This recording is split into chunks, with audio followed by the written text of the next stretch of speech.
tu travailles de 8 heures du matin à 8 heures le soir, tu es entrepreneur, tu as entre 30 et 40 ans, voire 50 ans, et tu en as marre de cette situation, bah, tu es au bon endroit, reste avec moi, c'est Michael, j'ai été entrepreneur, coach, expert comptable depuis des années, je connais les entrepreneurs comme ma poche, et je vais te donner des clés importantes de fond ici, on va parler de sujets, de comment sortir de cette situation pour arrêter de ne plus profiter de la vie, parce qu'aujourd'hui on a besoin de sens, on a besoin de légèreté, hein, et on a besoin de profiter de la vie plus qu'avant, plus que les générations précédentes. Alors comment faire? Parce qu'on est encore dans des schémas de sacrifice, de s'oublier, de souffrir pour y arriver, voilà. Et donc, si tu crois par exemple aux méthodes sur LinkedIn, sur Instagram, méthodes toutes faites, miracles, on me demande des fois, mais est-ce que tu as des trucs magiques ou... Non, ça n'existe pas. Ok, il faut arrêter de croire au Père Noël, j'ai envie de dire, c'est bientôt Noël, donc stop. On arrête de croire au Père Noël, et comme j'ai dit ce matin à quelqu'un, non, si il n'y a pas de truc miracle, le truc miracle c'est toi là, c'est vous qui êtes là, derrière cette vidéo, c'est vous le miracle. On est tous puissants, illimités, et c'est nous qui pouvons faire, ok, être, hein, et nous dépasser. Ce qu'il y a, c'est que quand vous êtes dans cette roue de hamster, vous voyez pas parce que vous n'êtes pas à l'extérieur.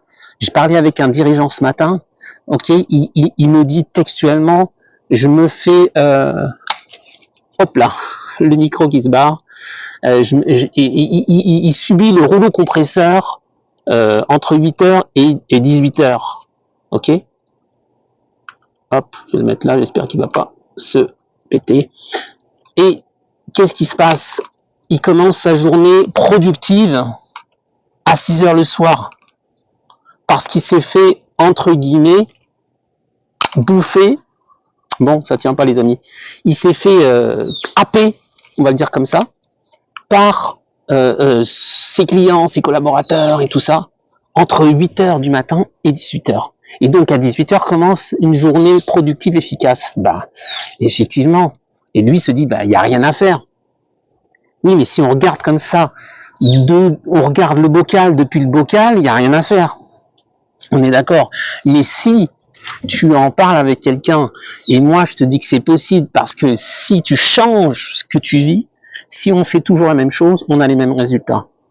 Mais si tu changes, dans ce cas-là, de ne plus te faire écrabouiller par le rouleau compresseur, arrêtez de prendre des appels, arrêtez de répondre aux gens qui entrent dans ton bureau, tes collaborateurs, tes clients, tout de suite, qui t'appellent, qui veulent du tout de suite maintenant, parce qu'on est dans une société de l'immédiateté. Si tu sais mettre un cadre, des noms, des plus tard, et prioriser ce qui est important, alors là, tu vas moins te faire marcher sur tes pieds, tu vas dire oui à ça, non à ça, attends, on se voit plus tard, j'ai une priorité, j'ai un engagement, j'ai besoin de le tenir, on se rencontrera demain à 16h, et donc là, tu commences à voir que tu peux avoir de la marge de manœuvre, parce qu'il y a quelqu'un qui t'a aidé, ou toi-même, si tu as la prise de conscience suffisante, pour être ton propre observateur, et pour te dire, ok, là, effectivement, je me fais écraser par le rouleau, et j'ai possibilité de faire autrement. Mais ça demande d'avoir des prises de conscience. Ça demande de faire autrement. Ok ? Et de se regarder. Et d'être son propre observateur de la situation.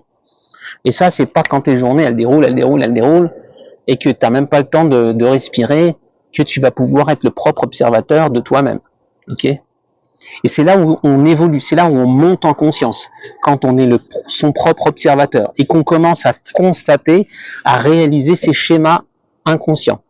Mes pensées inconscientes, c'est quoi? Ah, je commence à prendre conscience, je peux agir. Et donc je vais agir sur les pensées inconscientes, sur les schémas inconscients. Je vais changer mon mindset, comme on dit, c'est ça le mindset, hein, je suis en train de vous expliquer. Et après, on va mettre des méthodes dessus. Et ça va fonctionner. Mais si tu n'es pas prêt dans ta tête tu penses que tu peux pas faire autrement, je vais te mettre des méthodes de gestion du temps ou des méthodes de ci ou de ça, ça va marcher un temps. Tu vois l'arbre qui est derrière là, si je vais lui scotcher une branche, ça va pas tenir. Ok? Il faut que ça soit naturel, il faut que ça vienne de l'intérieur, il y a un truc de transformation à aller chercher.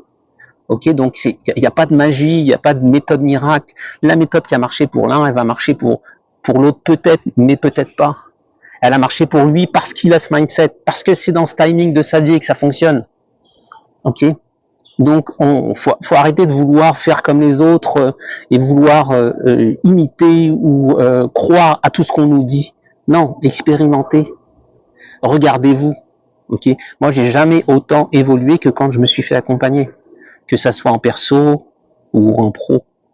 Accompagné, coaching, psychologue, psychothérapeute, voilà, coach en accompagnateur en développement commercial, voilà. Donc je me suis fait accompagner, c'est là où j'ai le plus évolué, parce que j'avais quelqu'un qui m'aidait à regarder ce que je voyais pas.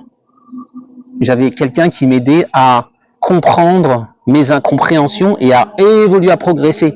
Ok, et à côté de moi, hop, je faisais un pas, hop, je progressais, j'apprenais des nouvelles choses. Et c'est comme ça qu'on évolue. Hein, parce que personne nous apprend à être entrepreneur, il n'y a pas d'école. On est d'accord. Donc, comment sortir de ce schéma, de cette roue de hamster? Hein, je vois des entrepreneurs qui travaillent jusqu'à 70 heures par semaine et qui ne comprennent pas comment ils peuvent faire autrement. Ils n'ont pas compris que le problème vient d'eux. Et ils attendent encore des solutions de l'extérieur. Pourquoi? Parce qu'on nous a formaté à attendre de l'extérieur. Dieu, le gouvernement, le Premier ministre, le président, le syndicat, le groupement de ci, Macron, tic-tac. C'est de la faute à pas de chance. Mais nous, là, petite personne, pas de pouvoir. Non, si tu te mets dans cette posture de victime, de petit, tu vas jouer petit dans la cour des petits qui se font chier. Alors que si on va chercher, disons que je m'intègre, notre pouvoir, notre puissance à l'intérieur, pour oser se remettre en question, oser se regarder, oser se dire je vais faire autrement demain, un petit pas, un changement. Tiens, demain je vais aller travailler ailleurs. Moi quand je vais aller travailler au bord de mer, là, je suis dynamisé. Ok, j'ai l'air, j'ai la vue, la beauté, c'est sublime. Ça me met dans une dynamique différente. Je suis créatif, beaucoup plus que quand je reste chez moi. Donc, on est puissant. Et donc, il faut aussi se faire confiance et aller chercher ses ressources à l'intérieur, mais oser se mettre dans l'inconfort pour que ça devienne confortable. Parce que le confort, il est tranquille, mais à un moment donné, c'est inconfortable. Parce qu'on est trop tranquille. Voilà, il y a besoin de se secouer un peu. Et là, on est dans une période de fin d'année où on est dans une fin de cycle. Je ne vais pas en rentrer dans la numérologie, mais on est dans une année 9 ici, là, et on se termine des choses et on commence 2026 qui va être un nouveau cycle de 9 ans. Voilà. Donc, on travaille sur soi, on va comprendre qu'est-ce qui marche pas. Mes journées qui durent 12 heures, c'est sûr que tu peux faire autrement, mais si tu restes dans ta roue tout seul, si t'as pas quelqu'un ou une opportunité de te regarder, ça changera pas. Ok, si tu changes pas des trucs en profondeur, ça changera pas. Voilà, il y a des décisions à prendre. Voilà, moi je parlais ce matin avec quelqu'un qui en fait qui pense qu'on peut pas faire autrement. Si ça, je peux pas, mais ça je peux pas, mais ça je peux pas. Oh, ok, mais s'il y a rien qu'on peut changer, donc il y a bien quelque chose à faire bouger en fait. Et si on prend pas le temps de prendre le temps pour se poser là-dessus, on va nulle part. On reste sur ce qu'on vit. Ok? Parce qu'on n'est pas, l'énergie n'est pas infinie. Ok? Pourquoi il y a plein de burn-out? Pourquoi il y a plein de gens qui sont fatigués, épuisés? Parce qu'on n'a pas l'énergie infinie et parce qu'on use, on utilise l'énergie à 30 ans, à 40 ans, à 50 ans. Il y a un moment donné où l'énergie n'est pas infinie. Donc il y a besoin d'aller la reconstituer, l'énergie, pour la réutiliser, reposer, activité. Et moi, dernièrement, j'ai lu que ça m'a fait faire une prise de conscience que le repos est comme le revers de l'activité. L'un complète l'autre, l'un nourrit l'autre. Si je veux me reposer, il faut que je sois... Et je vais aussi avoir des moments d'activité. Pour avoir des moments d'activité, activités professionnelles, activités diverses, personnelles, il y a aussi besoin de repos. C'est complémentaire. Ok. Je me prépare à l'activité quand je me mets en repos. Et quand je me mets en activité, je sais que je vais avoir du repos après. Et c'est normal, c'est sain, c'est bon. Donc, c'est aussi dans ces moments de repos, de off, de sortir de ta routine que tu prends conscience. Parce que si ta journée elle est cadrée, tu te lèves, tu commences à ton téléphone, répondre à tes mails, programmer tes trucs, faire LinkedIn, WhatsApp, machin, bidule. Tu commences, t'enchaînes tes rendez-vous, tu vas chercher ton enfant à l'école, tu l'amènes au judo, tu revins, tu vas faire des courses, tu rentres, tu dînes, tu t'occupes des devoirs, je te continue pas jusqu'au... Et le lendemain, ça recommence, c'est pareil. Donc si on ne prend jamais de temps pour sortir de notre système, regarder notre système, décompresser l'esprit de notre vie, on continue pareil. Notre demain ressemble à notre hier. C'est comme ça que personne change, parce que ça fait peur le changement. Donc voilà, vidéo totalement improvisée sur une énergie de power. Donc va chercher ton power, va chercher ton pouvoir, ok. Fais-toi confiance. Voilà, je regardais hier des vidéos sur les leaders aux États-Unis, etc. Bon, honnêtement, j'ai rien appris de transcendant. Ok, le respect, c'est fondamental. L'équité, c'est fondamental. Ok, va retourner à tes valeurs, va retourner. Je vois des entrepreneurs qui ont besoin d'avoir telle et telle relation avec leurs clients ou avec leurs futurs collaborateurs. C'est la même démarche. Ils ont besoin d'équité, de respect, de dynamisme et tout ça, mais ils posent que des questions techniques à leurs futurs collaborateurs, leurs futurs salariés, et ils parlent que de la technique à peu près avec des clients. Ouais, mais non. Si toi, tu as besoin que ton futur collaborateur, il soit comment dire, attentionné avec tes clients. Si tu as besoin que ton futur client, il soit respectueux de ton travail, qu'il soit dans l'équité pour quand il te paiera, pour quand tu auras des prestations complémentaires, ou qu'il ne te paye pas au lance-pierre en 6 mois. C'est des questions qu'il faut poser. Ah oui, mais les gens, ils vont répondre. Mais si tu poses pas la question, tu le sauras jamais. Tu n'auras pas des éléments de réponse. Donc, on pense qu'on peut pas poser des questions qui sont à 360 degrés quand on rencontre un client, parce qu'on a envie que le client nous respecte, on a envie que le collaborateur, le salarié avec qui on va travailler ait telle et telle qualité, prenne les devants, il prenne des initiatives, voilà, il ait un mindset d'optimiste, etc. Mais on lui pose pas de questions sur ça, on reste sur la technique. Et après, on se plaint qu'on recrute pas les bonnes personnes. Non, détermine c'est quoi qui est important pour toi.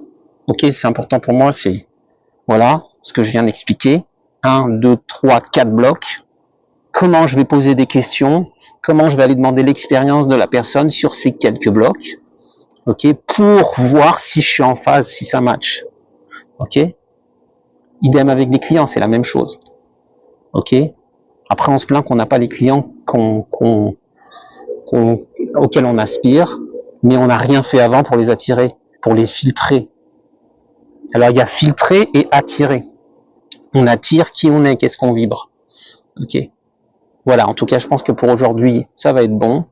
Donc, si ça résonne pour toi, mets en commentaire, voilà, mets en commentaire juste pour me soutenir mes vidéos, soutenir la chaîne. Voilà, quand tu commentes, ça permet que la vidéo se diffuse sur YouTube. Quand tu mets un like, c'est pareil. Quand tu la partages sur les réseaux sociaux, c'est pareil. Ou à un ami qui en a besoin, c'est pareil. Ça permet à la vidéo d'être dans le flow de YouTube. Et si c'est ça, je te remercie. Si tu as envie de discuter en commentaire, moi j'adore répondre. Donc voilà, je vous dis merci d'avoir écouté la vidéo jusqu'au bout. C'est Michael, prenez soin de vous, portez-vous bien. À plus.